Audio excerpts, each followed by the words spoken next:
yang kehilangan uangnya. Nggak salah, itu pasti kerjanya babi ngepet. Itu babinya tuh. Ayo kejar. Kita lagi ngejar babi ngepet. Tadi larinya arah sini. Ke arah rumah saya. Mas, kita bakalan jadi orang paling kaya di kampung ini.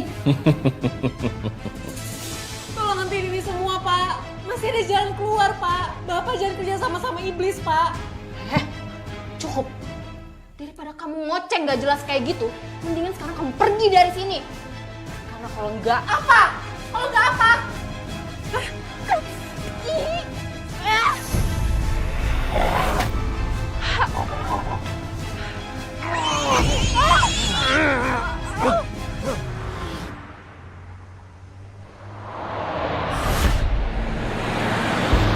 Apa kabar pemirsa? Senang sekali bisa kembali menemani Anda dalam catatan hati perempuan. Ruang berbagi kisah dan tempat menemukan kekuatan di balik setiap luka yang terpendam. Kisah pilu kita kali ini mengingatkan kepada kita bahwa permasalahan besar itu banyak datang dari dalam keluarga itu sendiri dan bukan dari orang luar. Dan kali ini kita melaksanakan wawancara bukan di studio, melainkan kita akan menuju ke rumah narasumber. Sepertinya kita sudah mau tiba di rumahnya pemirsa.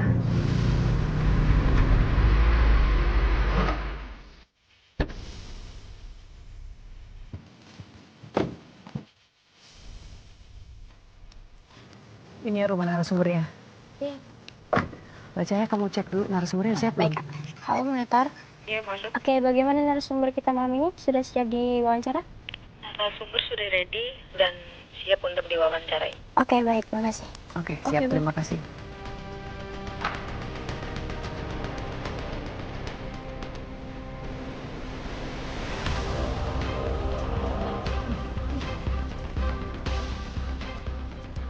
Pemirsa, narasumber kita bernama Anissa, seorang gadis pesantren yang pulang dengan penuh harapan, namun dihadapkan pada kenyataan bahwa bapaknya terlibat dalam pesugihan babi ngepet. Sebuah rahasia kelam yang pastinya mengguncang hidupnya.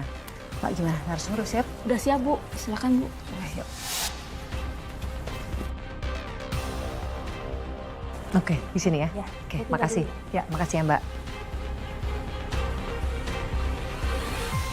Pemirsa, sekarang saya sudah berada di rumah narasumber kita, Mbak Anissa. Semoga dengan diizinkannya kami, kru catatan hati perempuan melakukan wawancara di sini, narasumber kita bisa merasa aman dan nyaman untuk menceritakan kisahnya. Karena ini memang suatu kisah yang tidak mudah. Ini adalah mengenai masa lalunya yang kelam, dan semoga dengan menceritakan bisa memberikan sebuah pelajaran bagi kita semua. Kita sambut narasumber kita.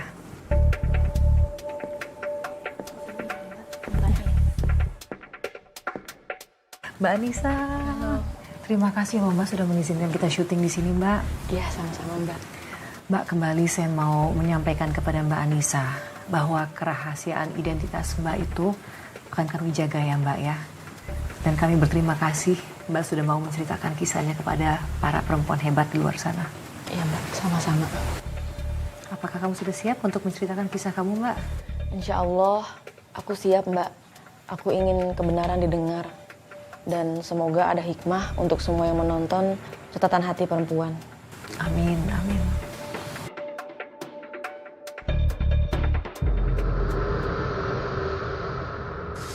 Dingin gini ya. Iya. Uang Bu Yati hilang lagi. Seminggu ini udah 3 orang yang kehilangan uangnya. Nggak salah, itu pasti kerjanya babi ngepet. Kampung kita udah nggak aman. Zaman sekarang masih aja percaya sama tahayul. Udah ayo kita ngeronda lagi lah. Nggak percaya. Dompet saya masukin dalam lemari, tetap hilang. Kerjaan siapa coba kalau bukan babi? Itu babinya tuh. Itu. Ayo kejar.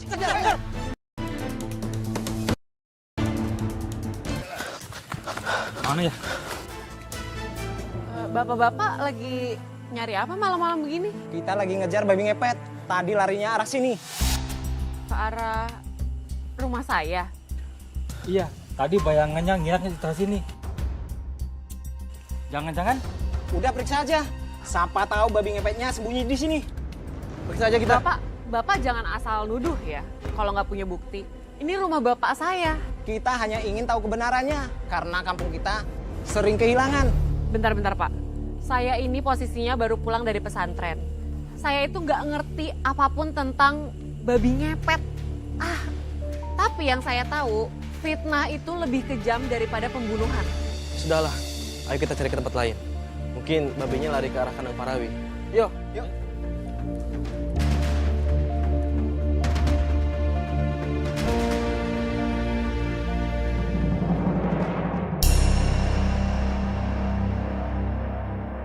Anissa, Bapak, kamu udah pulang? Bapak dari mana kok kuyup kayak gini? Iya, Bapak habis benerin keran tadi bocor. Makanya ya capek begini. Ayo, pulang. Ayo.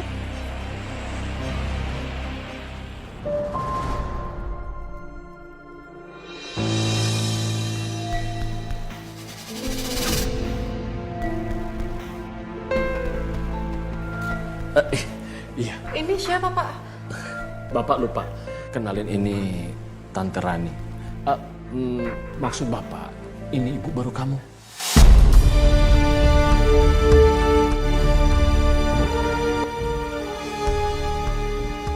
Kok Bapak tega sih Pak? Ibu itu baru meninggal 1 minggu yang lalu Pak. Udah Anissa, jangan menyalahkan Bapak.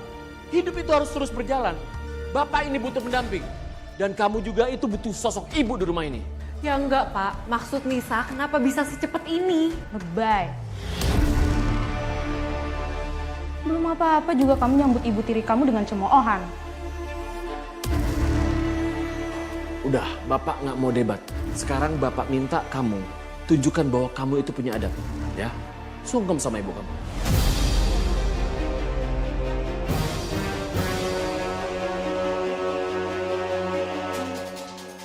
Ayo sekarang.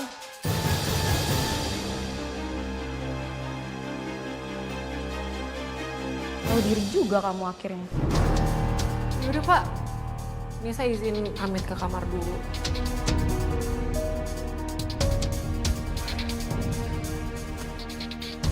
Mas, coba deh kamu cek keluar. Jangan-jangan warga masih pada ngintip. Enggak kok. Tadi saya udah cek. Udah nggak ada semua. Bagus. Tapi kita harus tetap lebih hati-hati. Jangan sampai anak kamu itu tahu soal pesugihan ini. Iya. Sampai kapanpun Anissa tidak boleh tahu ini. Iya. Kita tetap harus jaga rahasia ini dengan rapi.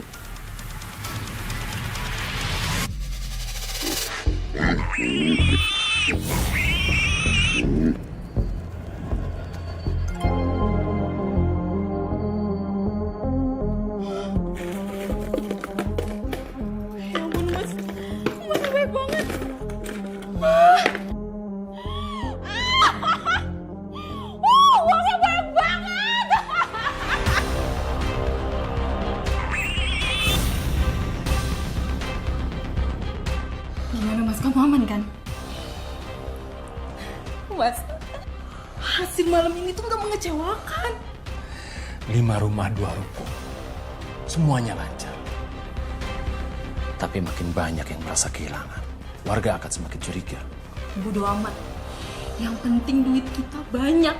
Kita bisa jadi kaya raya, Mas. Aku gak mau ya, Mas. Kayak istri kamu dulu. Mati dalam keadaan melarat. Kamu jangan bawa-bawa dia. Tapi kan emang itu faktanya, Mas.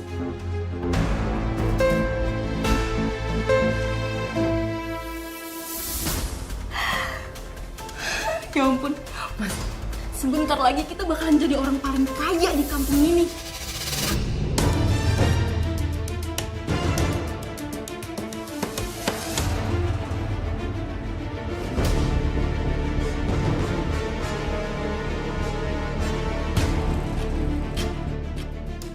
Ngapain kamu di sini? Kamu nguping ya? Enggak Pak, tadi Nisa cuma mau ngambil minum doang. Alasan aja kamu. Anak pesantren kok kayak maling. Udah malam. Tidur sana. Nggak usah aku campur urusan orang tua.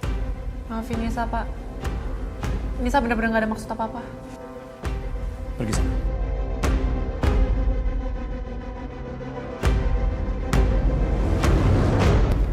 Bapakku dulu hangat, Mbak.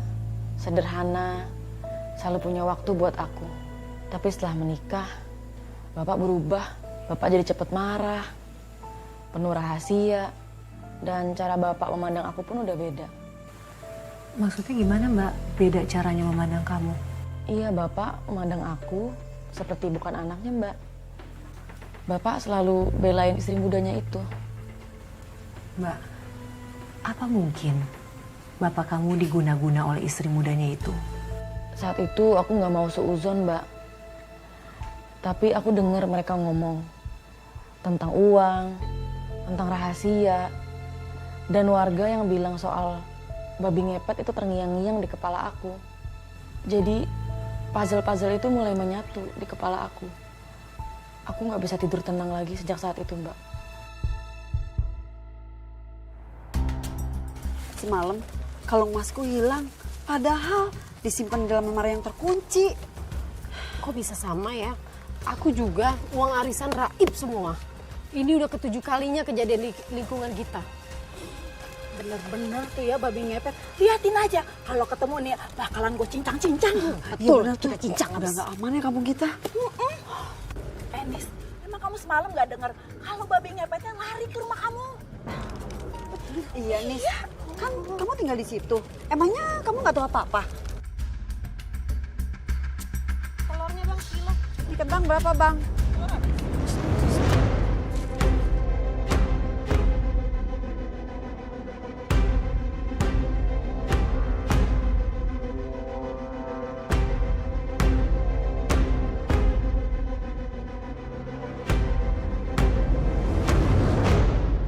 Bisa? Sini cepetan. Pak, makasih ya Pak. Bantuin tuh bawa belanjaan banyak banget. Awas ya, jangan sampai ada yang ketinggalan. Itu semua barang-barang mahal. Padahal juga baru nikah seminggu. Lihatin aja, belanjaannya udah kayak orang penghajatan. Iya betul. Iya ya, padahal kan suaminya cuma makalah tanah. Kok bisa sih belanja segitu banyak?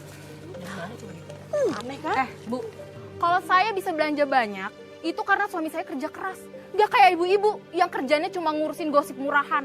Alah, ngomong yang sopan. Wajar aja kita curiga. Dari mana coba dapat duit banyak kalau bukan hasil ngepet?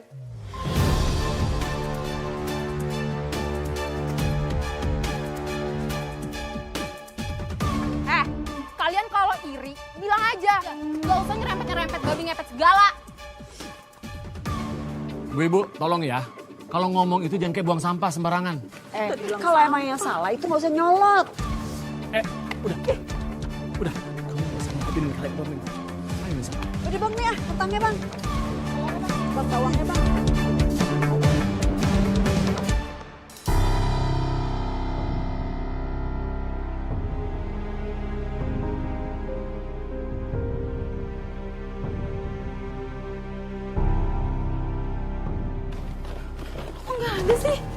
Kenapa sayang?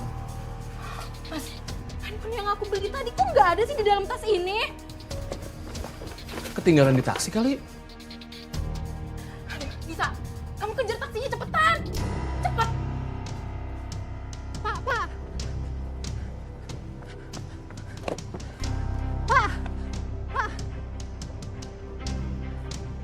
Pak, tunggu sebentar Pak. Ada yang ketinggalan handphone baru. Coba diperiksa aja.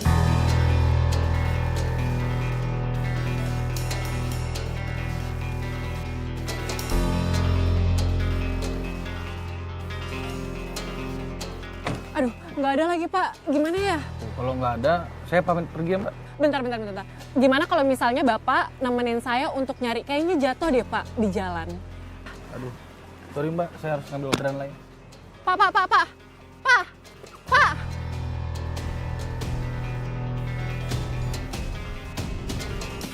Pakai ketinggalan di taksi segala.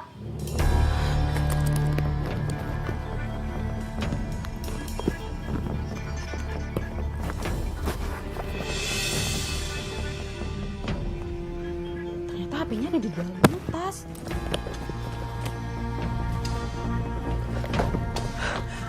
Tadi Nisa udah coba cari di taksi, tapi Udah deh, kamu tuh nggak usah lebay. Ini HP-nya udah ketemu, ada di dalam tas ternyata. Makanya kamu tuh kalau disuruh, jangan kayak orang linglung. Istri muda bapakku itu justru sering semena-mena sama aku. Aku bukan cuma sering disuruh-suruh kayak pembantu, tapi sering disalahin atas sesuatu yang jelas-jelas salah dia sendiri. Apa sih? Udah. Gitu aja kok repot. Lagian juga kalau hilang kan tinggal beli lagi. Jangan kayak orang susah. Tenang aja. iya Mas. Yuk, masuk. Bisa?